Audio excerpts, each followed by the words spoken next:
지금까지 이런 분석은 없었다. 이것은 시공인가 공시인가 주가에 얽힌 속내 낱낱이 파헤쳐드리겠습니다. 기업 공시의 숨겨진 진실까지 저희가 파헤쳐드릴게요. 변영인의 머니무브 수상한 공시 시작하겠습니다. 안녕하세요, 여러분. 네, 이 구역의 지배자 그리고 이 구역의 넘버원 이 시대의 공시남 변영인 대표 먼저 만나보겠습니다. 안녕하세요, 대표님. 네, 안녕하십니까. 자, 수상한 남자죠. 오늘도 네. 사실 뭐 좀 수상한 냄새가 좀 많이 나는 그런 종목들 좀 몇 개 픽을 좀 해봤는데 아마 조금 우리가 이제 공시 같은 것들이 네. 사실은 매일매일 발생하고 있거든요. 그렇죠. 그런데 또 어떤 날은 공시가 코스피, 코스닥 다 합쳐서 10건이 안 되는 경우도 있어요.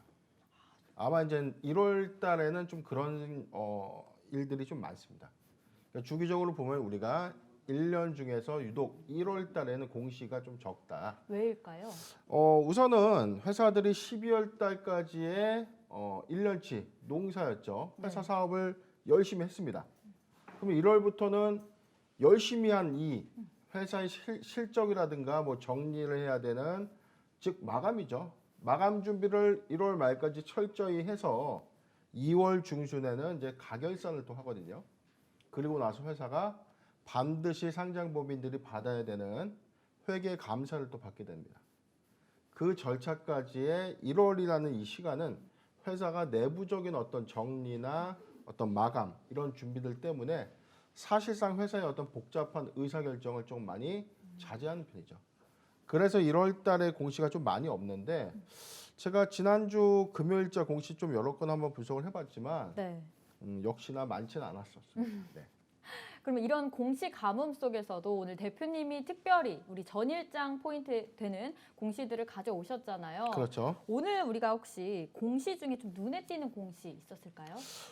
저는 오늘 한 3가지 종목 정도 추천을 봤는데 첫 번째 종목이 안트로젠이고요. 그 다음에 최근에 좀 한간에 이슈와 좀 풍문이 좀 난무했던 비덴트를 좀 준비해 왔고요. 네. 세 번째 좀 속상한 일이 좀 있습니다. 보유자 관점에서는 매우 힘들고 속상한 일이 있을 텐데요. 구상호가 에스모였죠. 네. 자, 에이팸과 이매진 아시아를 준비해 봤습니다. 네, 그러면은 저희 이제 전에는 이제 공시가 어떤 건지 알아보는 시간을 가졌고 오늘은 여러분 실전으로 들어가겠습니다. 공시 가뭄 속에서도 변 대표님이 이렇게 가져온 주요 공시 포인트들 짚어볼 건데 먼저 처음 안트로젠 종목부터 한번 살펴볼게요. 네네. 자, 첫 번째 종목입니다. 안트로젠입니다. 자, 이 회사는요, 2000년도 3월에 설립된 바이오 벤처 기업으로 이제 출발을 했습니다. 자, 이 회사가 갖고 있는 이제 파이프라인. 네. 이 회사는 바이오 제약사예요. 바이오 제약사인데 우리가 바이오 회사들은 여러 가지 파이프라인을 갖고 있잖아요. 네. 뭐 항암제, 희귀 질환제, 뭐 줄기세포. 심장병, 뭐 여러 가지 이 병균과 이 질병군들에 적용되는 이 치료제를 좀 많이 개발하고 있는데 자, 이 안트로젠은 줄기세포를 활용해서 희귀 질환을 치료하는 그런 어떻게 보면 좀 우리가 다양한 이 바이오 회사들이 갖고 있는 줄기세포가 요즘 많이 응용되는 분야가 네. 피부 미용에 많이 국한되어 있었잖아요. 맞아요. 물론 작년 하반기에 첨생법이 시행되고 난 이후에 최근까지 이제 연구가 좀 활발하게 좀 진행이 되고 있는데 안트로젠은 이미 줄기세포를 축출해서 이 배양세포를 갖고 치료제를 개발했던 회사입니다. 자, 이 회사가 바로 지난주 금요일이었습니다. 공시를 발표를 했는데 잠깐 먼저 화면 좀 볼게요. 네. 자, 안트로젠입니다. 자, 1월 8일자. 자, 투자 판단 관련 주요 경영사항을 발표했습니다. 자, 내용을 한번 보죠. 이영양성 수포성 표피박리증 환자를 대상으로 유효성과 안전성을 평가하는 3상 임상 시험에 대한 이 계획이 네. 일본으로부터 승인됐다. 지금 뭐냐면 이 회사가요 표피박리증 환자를 대상으로 임상 실험을 했는데 일본에서 임상 실험을 했는데 자 시판 허가의 최종 단계인 임상 3상의 네. 시험 계획이 승인됐다. 즉 임상 시험 계획이 3상에서 이제 진행이 된다는 겁니다. 일본에서 이 안트로젠은 이미 시판 허가가 되어 있는 나라가 있습니다. 그런데 이제 글로벌 회사죠. 이제 뭐 일본이라든가 미국 쪽에 또 추가로 또 임상 계획을 좀 진행하고 있는 거고. 자, 여기서 수포성 표피박리증 환자가 뭐냐? 네. 이게 뭐냐면요. 우리 인체에 콜라겐 7이라는 이 물질이 있대요. 이게 어떤 역할을 하냐면 우리 피부에 이 표피가 있죠. 네. 겉에 우리가 피부를 표피라고 하고 이게 상처가 나면 이 속에 있는 게 진피라는 또 다른 피부 조직이 있는데 이 콜라겐 7이라는 게 상처가 나면 표피와 진피 사이를 메꿔서 피부가 아물도록 도와주는 역할을 하는 겁니다. 그런데 이 희귀질환증 환자는 표피랑 진피가 안 붙는 거예요. 계속 상처가 아물지 못하고 계속 확장하고 여기에 바이러스가 침투되고 뭐 염증이 발생해서 네. 최종에 이제 사망에 이르는 이게 유아동기에 이 표피 박리증 환자들이 대부분 사망한답니다. 그만큼 좀 무서운 병인데 이게 지금 안트로젠이 이 임상시험 3상에서 막대한 효과가 좀 있었다. 즉 희귀 질환에 대한 치료 효과가 있었다라는 이 기대감이 좀 반영되고 있고 이게 연간 지금 이 임상 대기 환자가 약 500명 정도 추산되고 있는데 이게 시장의 어떤 가치는 뭐 한 10조 원 규모의 어떤 가치가 좀 있다. 이렇게 좀 추산하고 있어서 잠깐 또 내용 좀 이어서 보도록 하죠. 네. 자, 이 투자 판단 관련 주요 경영사항은 뭐냐면 바이오 회사들이 갖고 있는 이 파이프라인의 이 진행 사항들을 투자자들에게 조금 더 경과 사항에 대해서 소상하게 알리는 즉 이게 의무 공시 사항이라기보다는 회사가 임상 시험의 1상, 2상, 3상 단계의 진행함에 따라서 3상 단계에 있었던 어떤 이 계획 성과에 대해서 투자자들에게 좀 알리는 차원의 공시다. 이렇게 좀 이해하면 되고요. 네. 자, 여기 나와 있습니다. 투자 유의사항은 시판 허가받을 확률은 통계적으로 10%다. 즉 우리나라뿐만이 아니고 전 세계에서 이 바이오에 대한 이 파이프라인이 수많은 연구가 좀 있지만 여기서 실질적으로 좀 시판이 되는 네. 약물들은 10%가 채 안 된다는 얘기입니다. 근데 우리가 임상 3상까지 계획이 승인됐다 하면은 시판 허가에 대한 기대감이 좀 커지잖아요. 그렇죠. 원래 임상 1상이나 2상에서 소위 이제 드롭이라고 하죠. 네. 인체 적용에 대한 어떤 치료 효과가 없는 경우에 임상 2상에서 중단이 되는 경우. 네.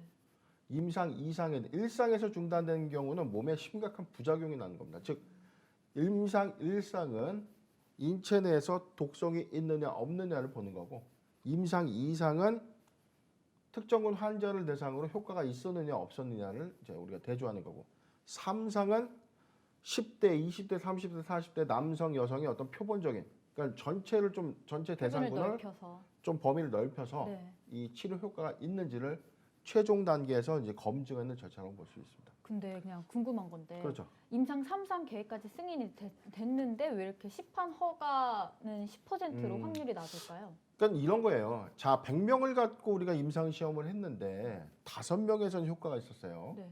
그런데 95명에 대해서는 효과가 없었다. 그렇다면 이게 막대한 치료 효과가 있는 것이냐? 그래서 희귀 의약품의 경우에는 5명한테도 효과가 있었다면 네. 정말 고치기 어려운 이 병을 정복한 거죠. 조건부 시판 허가라는 절차를 통해서 희귀 의약품 환자를 대상으로 쓸 수가 있는데 자, 이제 우리가 코로나19 백신 한번 예를 좀 들겠습니다. 네. 자, 백신이 100명 중에 5명한테 있었는데 이게 불특정 다수를 대상으로 한 이 환자들의 면역작용, 즉 사전에 코로나19를 차단할 수 있는 백신을 100명 중에 5명만 효과가 있었다면 이게 통과될 수가 없는 거죠. 그렇죠. 자, 우리가 이 백신의 어떤 이 통과 기준율은요. 소위 뭐 이 WHO에서 규정하는 이 구간이 70%라고 합니다. 즉 100명 중에 70명 정도는 효과가 있어야 된다. 이런 것들이고. 근데 여기서는 이제 희귀 의약품이라는 거죠. 네. 자, 이제 내용을 좀 보면 자, 임상 시험을 일본에서 제3상을 좀 진행한다는 얘기고요. 자, 임상 시험 배경 자, 실시 기간은 일본 내 세계 주요 대학 부속 병원에서 이항성 수포성 표피 박리증 환자 6명을 대상으로 한다. 자, 우리가 보면 임상으로 6명뿐이 안 하지? 자, 이거는 우리가 불특정 다수를 산정할 수 없는 겁니다. 워낙 희귀 질환이다 희귀죠. 보니까. 그래서 이거는 이렇게 보셔야 돼요. 네. 안트로젠 같은 파이프라인을 갖고 있는 이런 회사들은 희귀 환자들을 100명으로 봤을 때 5명만 치료 효과가 완벽했다면 이건 시판화가 갈 수 있는 거예요. 이런 관점에 대한 기대감으로 임상 3상이 일본에서 진행될 예정이다라는 이 공시가 되겠습니다. 네, 저희 첫 번째 공시로 안트로젠 임상 3상 계획 승인까지 일본에서 받았다라는 공시 내용 살펴봤고요. 아무래도 혼자 보면 여러분이 공시 좀 막막하잖아요. 저 역시도 이렇게 혼자 제가 찾다 보면은 이해하기도 좀 어려운 내용들을 이렇게 변 대표님이 직접 좀 세부하게 뭐 피부, 진피, 박피, 표면까지 상세하게 설명을 쏙쏙 귀에 들어오게 해주시니까 공시에 대해서 정말 하나하나 차근차근 알아가는 느낌이 드는데요. 저희 두 번째 알아볼 종목은 비덴트입니다. 비덴트도 전일장에서 주요 공시 소식이 있었죠. 비덴트는 최근에 어떤 이슈가 있었죠, 우리가? 빗썸 인수설. 그렇죠. 지금 시장에서 넥슨과 함께 비덴트가 빗썸을 공동 인수한다. 이런 어떤 보도자료 풍문 보도가 있었고, 그리고 최근에는 NC소프트까지 맞아요. 빗썸 인수에 가세하겠다라는 맞아요. 흥행몰이 때문에 이 비덴트가 갑자기 주목을 좀 받았어요. 맞아요. 그런데 지난주 금요일에 했습니다. 자, 풍문 또는 보도에 대한 해명 공시를 좀 제출을 했는데 잠깐 좀 보도록 하죠. 자, 넥슨그룹과 비덴트의 빗썸 경영권을 공동으로 인수하겠다라는 이 풍문 또는 보도의 매체가 있었죠. 네. SBS 비즈뉴스 등 외에 이 매체에서 보도했던 내용에 대해서 회사가 입장을 표명한 것입니다. 네. 자, 내용 보도록 하죠. 자, 1월 7일 SBS 비즈 등 언론 보도에 대한 답변입니다. 자, 넥슨그룹과 비덴트는 빗썸 코리아의 경영권 공동 인수를 협의 및 진행 사실이 없습니다. 자, 당사는 이정훈 의장이 KPMG를 주관사로 빗썸 홀딩스의 매각 추진 사실에 대해 인지하고 있고 해당 추진에 따라서 당사도 빗썸 홀딩스 지분의 처분 또는 추가 취득 여부에 대해서는 아직 확정한 바가 없다. 지금 뭐냐면요. 지금 이 빗썸이 네. 이 이정훈 의장이죠. 네. 이정훈 의장이 현재 지금 구속 수감돼 있어요. 빗썸의 어떤 운영, 횡령 및 배임 혐의로 인해서 지금 현재 구속 수감 상태에 있고 네. 이로 인해서 지금 빗썸 거래소죠. 빗썸 거래소를 지금 시장에 매각. 삼정 KPMG를 주관사로 해서 지금 매각 진행을 좀 하고 있는데 자, 여기서 이제 이 비덴트는 빗썸 코리아의 지분 10.3%를 갖고 있어요. 뭐 전체 90%를 갖고 있는 건 아니죠. 10.3%를 보유한 이제 주요 주주고 그리고 빗썸 코리아의 최대 주주인 빗썸 홀딩스의 지분을 또 34.2%를 갖고 있어요. 그러니까 영향력으로 보면 빗썸의 지배 구조의 한 2대 주주 정도에 대한 그러네요. 역할을 지금 하고 있는 겁니다. 네. 이 비덴트가요. 그런데 지금 이정훈 의장이 이 매각을 추진하고 있다는 이 사실에 대해서는 회사도 알고 있지만 이 비덴트 입장에서는 지분의 처분을 결정하거나 추가로 지분을 좀 사겠다라는 결정을 한 게 아무것도 없다는 겁니다. 즉 언론 보도 매체를 통해서 뭐 넥슨그룹과 뭐 NC소프트는 최근 오보로 좀 밝혀졌죠. 네. 자, 이로 인해서 좀 비덴트가 꿈틀댔다가 올랐다가 또 실망감에 또 차익 물량을 또 반납하고 좀 혼란이 좀 가중되고 있는데 자, 넥슨그룹과 그럼 이 부분은 뭐 전혀 그럼 사실이 아니냐. 그것도 궁금해요. 근데 지금 넥슨의 어떤 횡보거든요. 자, 비트코인 블록체인 관련된 업체 3개를 인수를 했습니다, 이미. 그래서 지금 비트코인이 우리가 한 2년 전까지만 해도 어떤 게 있었죠? 처음에 이게 뭐 가치가 없었던 화폐가 한 2,400만 원, 2,800만 원까지 돌파를 했을 때는 야, 이게 마치 일시적인 뭐 거다. 노도아지가 좀 나오는 것처럼 뭐 많은 열광을 했다가 다시 이 코인이 최고가 찍고 제 기억으로는 한 450만 원까지 또 떨어졌었죠. 그리고 뭐 코인 때문에 실제 좀 이렇게 안 좋은 극단적인 어떤 맞아요. 결정을 하는 그런 이야기들도 좀 많았고 그런데 다시 지금 뭐 5천만 원을 좀 향해 가고 있다는 거죠. 그런 관점에서 지금 과거에 코인에 대한 어떤 부정적인 인식을 갖고 있고 이 금을 대체할 수 있는 가상화폐가 이게 뭐 여러 가지 제약에 대한 요소가 있다라는 부정론의 인식이 최근에 코인이 다시 이제 주목을 좀 받고 있으면서 이게 다른 관점으로 또 인식이 되고 있는 거죠. 맞아요. 비트코인에 대한 인식이 이제 금을 대체할 수도 있다라는 그렇죠. 인식으로까지 많이 확장이 됐잖아요. 그렇죠. 외국의 투신사들, 외국의 기관, 뭐 요즘 뭐 보고서에도 조건부로 1억 달러 가능하다. 뭐 이런 얘기도 있고요.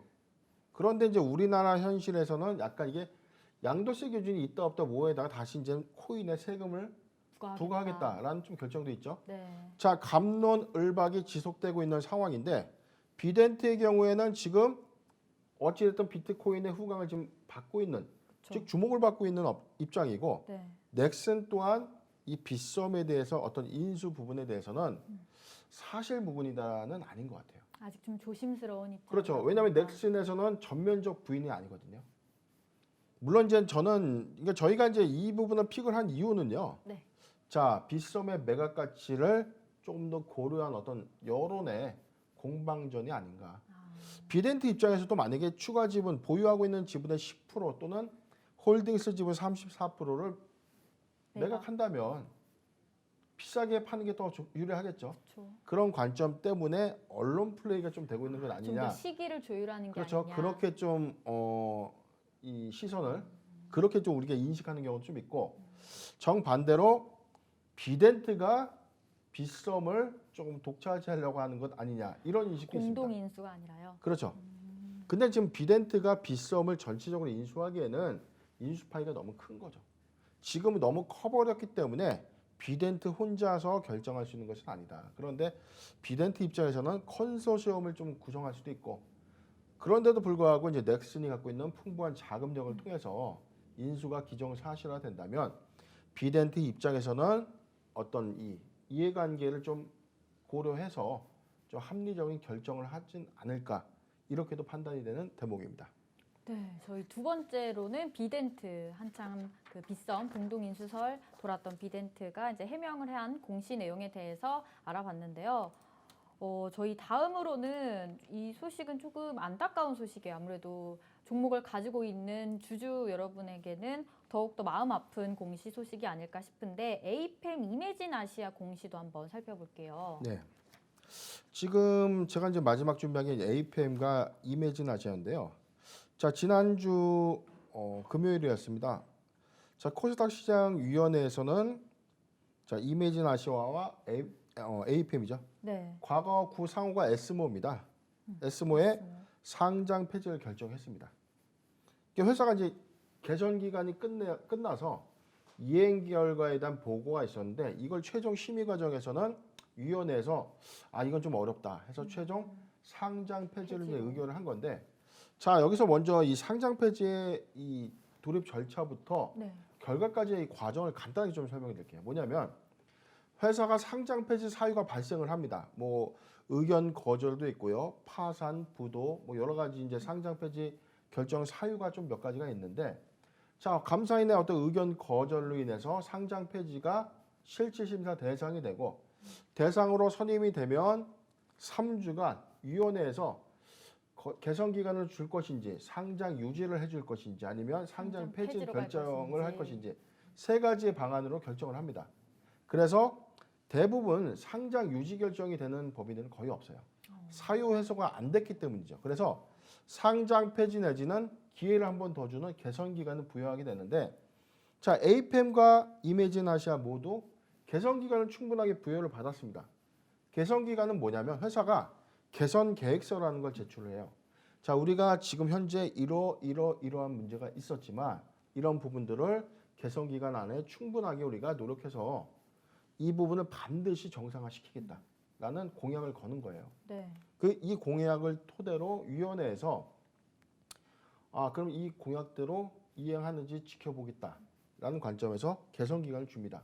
그런데 공약사항을 줬는데 상장 폐지가 바로 결정되는 회사는 공약사항이 너무 터무니없거나 실현 불가능한 그런 공약들에 대해서는 바로 상장 폐지를 의결하죠.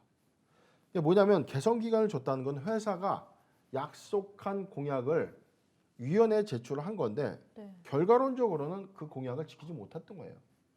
자, 자금을 확충하겠다, 지배 구조를 개선하겠다, 경영권 분쟁을 종식시키겠다, 추가 자금을 돌입해서 부실 사업을 정리하겠다라는 여러 가지 공약들이 좀 있었을 건데 결과론적으로는 이런 공약들의 핵심적인 뭐 자금 조달을 못했거나 지배 구조를 공고히 못했거나 사업을 정상화하지 못했거나 이런 사유로 인해서 최종 상장 폐지를 의결한 겁니다. 그런데 이제 잠깐 공시를 좀 보죠. 네.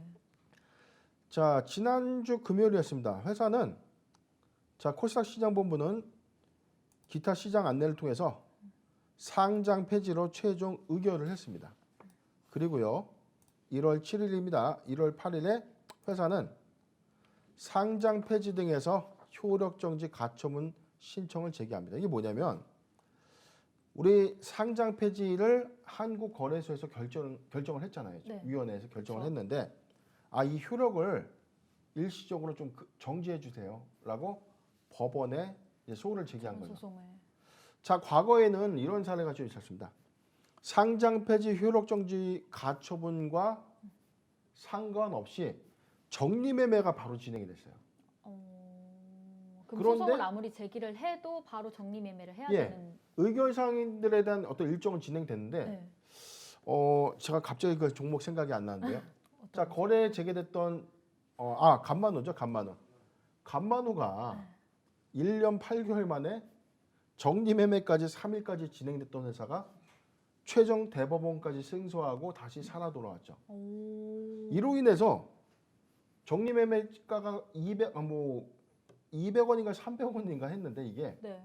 바로 시초가가 정리매매 이전가로 진행이 되다 보니까 뭐 그때 정리매매 때 샀던 사람들은 뭐 10,000%에 가까운 수익이 있었다. 뭐 그런 우스갯소리가 좀 나올 정도로 좀 말도 안 되는 그런 절차가 좀 있었어요. 그러네요. 사상 초유의 좀 사태가 좀 있었는데 이런 것들 좀 방지하려고 거래소에서 이 상장 폐지 효력 정지 가처분에 대한 어떤 결정, 법원의 결정이 있기 전까지는 정리매매를 이제 보류하는 걸로 그렇게 이제 규정을 좀 바꾼 겁니다. 그래서 잠깐 보죠. 기타 시장 안내 정리매매 보류 여기 나오죠. 네. 자, 동사 주권의 상장 폐지 사유가 발생함에 따라서 상장 폐지 및 정리 매매에 대해서 안내한 바가 있었으나 자, 상장 폐지 결정 등 효력 정지 가처분 신청이 확인됨에 따라서 투자자 보호를 위해서 법원에서 최종 결정 확인 시까지 보류됨을 알려됩니다.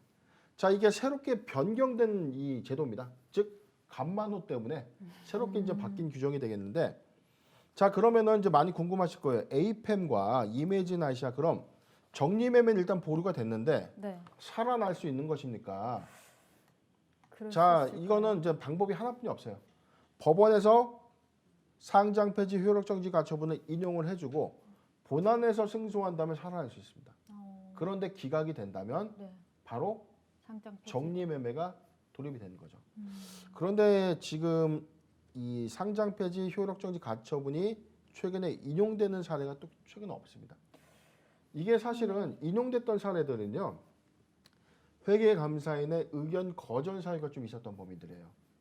어떤 의견에 대한 어떤 검토가 조금 너무 빨리 진행됐거나 충분히 일정상 확인할 수 있었음에도 불구하고 조금 시비가 좀 있었던 사항들에 한해서는 좀 인용이 됐는데 지금같이 충분한 개선 기간을 받고도 이 상장 폐지 결정이 최종 인용된 이런 사례들이 다시 좀 살아나는 확률이 좀 있을까라는 의구심이 좀 있기 때문에 송구하지만 에이팸과 이메이진 아시아는 조금 상황이 좀 어렵지 않겠는가 이렇게 좀 예측이 되고 있는데 자, 보유자 관점에서는 이런 부분들 때문에 좀 많이 좀 답답하실 거라고 생각은 하지만 자, 우리가 이 신규 종목에 특히 부실 회사 한계 기업들의 투자하는 관점에서는 이러한 사항들을 반드시 유의해서 그쵸. 이러한 절차에 내가 해당되지 않는 투자 습관을 반드시 공시를 통해서 좀 확인해 봐야 된다.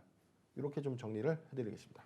네, 저희 이렇게 해서 오늘 안트로젠, 비덴트, 에이팸, 이매진 아시아 이렇게 세 가지 종목의 공시를 살펴봤는데요. 그 공시 이면에 있는 모습까지도 이렇게 변 대표님이 상세하게 설명을 해주셔서 조금 더 이해가 쏙쏙 잘 가는 부분이었습니다. 저희 지금까지는 공시 종목별로 살펴봤고 다음 순서로는 우리 이제 오늘장 분위기도 한번 짚어볼게요. 오늘장도 역시 대형주 위주죠. 뭐 자동차, 반도체, 2차 전지 이런 대형주 위주의 코스피 장세가 올해 들어서 계속해서 이어지고 있는데 코스피, 코스닥이 상승 출발했다가 지금 양 지수 모두 코스피, 코스닥 하락 전환했어요. 특히 코스피는 장중에 3,200까지 뚫었는데 또 지금 하락폭을 키워가고 있죠. 어떻게 보세요, 대표님? 그렇죠. 지금 잠깐 좀 차트를 좀 보더라도 오늘 10시를 기점으로 코스피가 코스피가 3,200선을 네. 돌파를 했다가 지금 12시를 기점으로 3,200선을 좀 밀렸어요. 그러다가 지금 1시 20분에서 반, 요 경과사항에서 3,120선이 또 밀렸고 다시 지금 좀 반등해서 네. 3,140선을 좀 왔다 갔다 좀 하고 있는데 흐름이 지금 과연 이제 우리가 예측했던 거죠. 지난주에 우리가 시장 예측을 어떻게 했죠? 당분간 지수의 장세는 좀 있겠지만 대형주를 위주로 등락은 있고 중소형주에는 좀 약간 소외 현상은 있겠지만 대형주가 또 조정을 받는다면 중소형주의 조정 이후에 반등이 예상되는 구간. 그래서 혼조세라는 좀 표현을 좀 썼는데요. 자, 이런 지수는 1월 말까지 좀 지속될 것이다. 이렇게 좀 보여지는 관측이고 지금 시장은 사실은 뭐 양대 지수 모두 다 네. 개인만 사고 있습니다. 그렇죠. 오늘 지금 개인이 3조 8천억 원도 지금 넘게 사들이고 네. 있어요. 점점 매수폭을 키워나가고 있는데. 사실 이제 저도 경험해보지 못한 장세였기 때문에 제가 사실 요즘 그래요. 아, 네. 이거 어떻게 될 것 같습니까? 라고 많이 물어보시죠. 물어보면 아, 이 영역은 제가 예측이 안 되는 영역입니다. 죄송합니다. 왜냐하면 이게 솔직해야 되잖아요. 제가 오늘 하나 걸리면 말고 아니면 말고 네. 이렇게 우리가 예측할 수는 없는데 그렇죠. 정확하게 표현한다면 방망이를 짧게 잡고 갈 수밖에 없는 구간이다. 이게 뭐냐면 단기, 중기, 뭐 일봉상에도 고점이에요. 고점이기 때문에 지금 여기서 추가로 뭐 중장기 관점에서 지금 주가의 또 2배, 3배를 이야기한다는 것은 조금 과하지 않나. 너무 과열 양상이 아닌가. 그리고 지금 말씀드렸죠. 2월 중순부터 3월 말까지는 네. 공포장이 좀 예상되고 조정장이 될 수밖에 없어요. 감사 보고서 제출 이후인데 자, 그렇다면 우리가 2020년도에 이 사업 결과가 좀 좋았느냐? 네. 당연히 부진할 수밖에 없었죠. 코로나도 있고. 왜냐하면 코로나19에 대한 어떤 팬데믹 여파가 있을 수밖에 없는 거예요.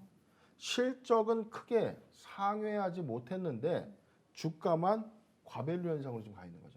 아무래도 실물 그렇죠. 경기와의 괴리감이 지금 조금 그렇죠. 느껴질 수가 있는 장세인데. 사실 저는 좀 뭐 지금장이 뭐 좋다 나쁘다를 좀 논의하는 것보다는 공매도의 건전한 역할은 사실은 이 과밸류 구간을 좀 이렇게 억제시켜주는 그런 효과가 좀 있거든요. 예를 들어서 적정가가 1,000원짜리 아니 1,500원짜리가 900원에 가 있다면 1,500원까지 가야 되는 거죠. 그런데 이게 1,500원 가 있어야 되는 게 5,000원 가 있다고 해서 과밸류가 아니라는 겁니다. 1,500원짜리가 지금 10,000원 가 있는 거예요. 표현을 한다면. 그 그래서 정도로 많이 지금 시장 개입을 통해서 적정가를 좀 유지해 줘야 된다. 이런 관점에서도 우리가 부동산도 과열 양상이라고 표현하는 것처럼 주식도 종목에 따라서 너무 과열 양상이 좀 있지 않을까. 자, 회사는 실적과 이 밸류, 즉 회사의 어떤 자산 가치, 외형 가치의 성장과 함께 주가도 같이 커가야 되는데 지금은 너무 예측 불가능한 선까지 좀 밸류가 좀 형성되어 있는 거예요. 자, 이런 고평가 관점 때문에 네. 주가가 좀 어느 정도 좀 적정성을 갖고 천천히 좀 올라가길 좀 원하지만 시장은 예상과 좀 다르게 개인의 어떤 힘 있는 매수세로 네. 주가가 거침없는 구간이 아닌가 이렇게 예측이 됩니다. 네, 지금 변 대표님이 계속해서 얘기해 주시는데 가보지 않은 길을 지금 가고 있고 워낙 지금 주가는 고점을 형성하고 있다 때문에 방망이를 좀 짧게 잡고 중장기적 관점보다는 좀 방망이 짧게 잡으면서 순환매를 노려보는 게 좋겠다라고 지금 계속해서 얘기를 해주고 계십니다. 네, 오늘 저희 변형인의 더 머니무브 수상한 공시 오늘은 이쯤에서 정리하도록 하고요. 저희 다음 시간에도 또 알찬 그 공시 종목으로 여러분께 공시 정확하게 알려드릴 테니까 많이 시청해 주시고요. 아직 나우경제TV 구독 안 눌러주신 분들 구독, 좋아요, 댓글 마구마구 달아주시기 바랍니다. 네, 저희는 오늘 여기서 순서 마치도록 하겠고요. 변 대표님께 혹시 궁금한 점 있으시면 저희 댓글로 달아주시면 많이 남겨주시면 저희가 또 다음 방송 때 준비해서 알려드리도록 하겠습니다. 저희는 다음 이 시간에 만나 뵙겠습니다. 안녕히 계세요.